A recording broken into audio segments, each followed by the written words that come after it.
Hi everyone, and welcome to our second Biology Daily Booster. What we're going to be doing in today's Daily Booster is having a look at cells and subcellular structures that you need to know. So let's start off with the two main types of cell that we have: prokaryotic, bacterial cells, eukaryotic, plant and animal cells. There are some key differences between them that we need to know.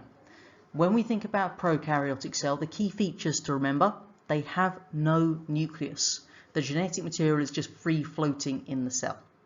They're simple in terms of their structure, and their size is between 1 micrometer to 10 micrometers. In terms of our eukaryotic cells, they do have a nucleus.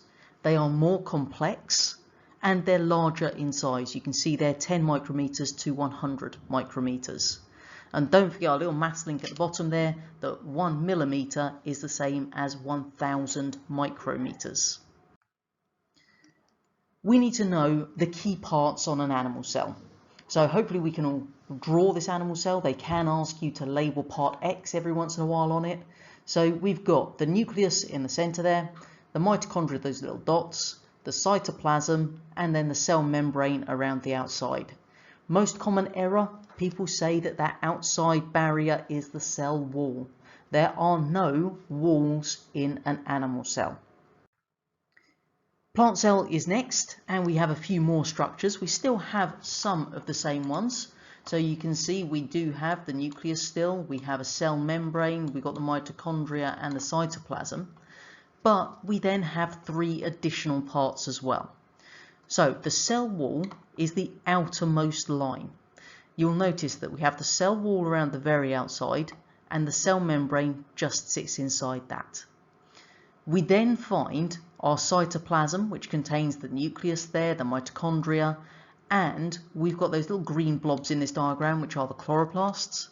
And then in the very center, we have the vacuole. Please be careful on where you actually put things like your chloroplasts and nucleus, because some people put them between the cell membrane and the cell wall. They are not. They are very much between the cell membrane and the vacuole.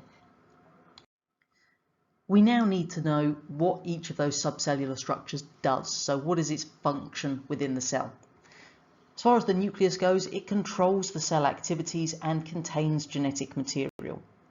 The cytoplasm is where the chemical reactions take place. Cell membrane is going to control what enters and leaves the cell, so it's selectively permeable, only some things can cross. And it contains receptor molecules, which is very important when we come on to work on things like hormones, for example. The mitochondria, this is where aerobic respiration takes place because they contain the enzymes for respiration.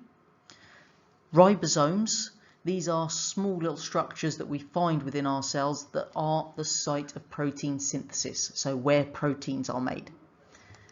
Then our 3 that we only find in our plant cells: cell wall, chloroplast and vacuole.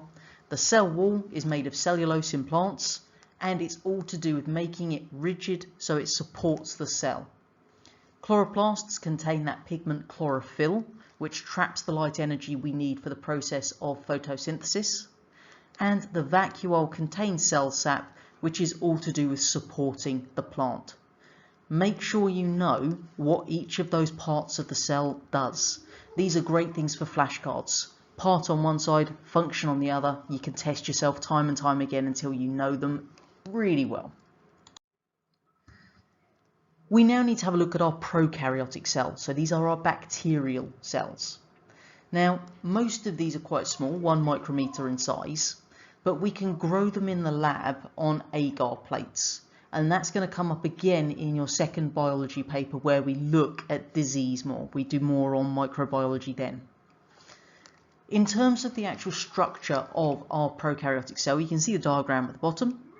We've got some things in common with, obviously, the plant and animal cells. So we do have cytoplasm, a cell membrane and cell wall, but there are then different materials. There is no nucleus because this is a prokaryotic cell.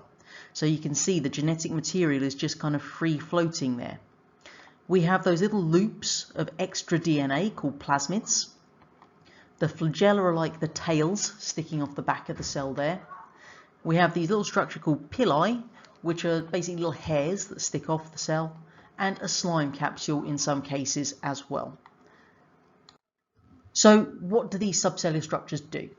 Genetic material, as we said, no nucleus, floats freely in the cytoplasm, and it contains all of the genetic material for that bacteria.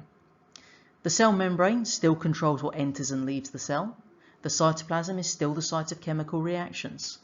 And the cell wall is still to protect our cell, but it's made of this stuff called peptidoglycan. Then we come on to the 4 structures that we've not heard of before. So the flagella, those tail-like structures off the back, that's all to do with allowing those cells to move. The pili, these are those little hair-like structures, and they allow our bacterial cells to attach to structures and allow them to transfer genetic material between other bacterial cells and themselves. We then have our slime capsule, which protects the bacterial cells from drying out, and it also helps it stick to smooth surfaces until it can be transferred to another location. And then we have the plasmid, which is just that little circle of DNA that stores additional genes, like antibiotic resistance genes. Final thing to do today then is go and test your knowledge. So head on over to the quiz. Again, the link is posted in the description below. Don't forget to come back again tomorrow for our next Daily Booster.